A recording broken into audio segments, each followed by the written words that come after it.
What's up, peeps? Welcome to this episode of The Sane Scientist. This is a quick little video I'm doing about the design process from designing something in FreeCAD through slicing it and making it into a G-code file in Slicer to actually printing it out on my 3D printer using Prontoface.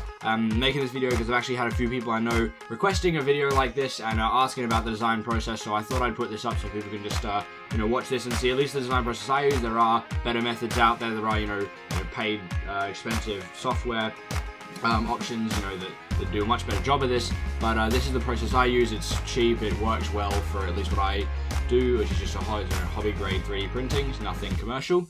And I should just mention quickly before I speed this up that all the footage, or the sped up 3D print footage, is at 64x4 speed, and I'm printing everything at 0.2mm resolution at 190 degrees Celsius. So that's just the basic print specs that I'll be using for this video. And, oh, what the? No, I don't want to change my color. Go away. Shoot. Yes, that. Alright. Anyway, so, yeah, I'm gonna speed this up and enjoy the video.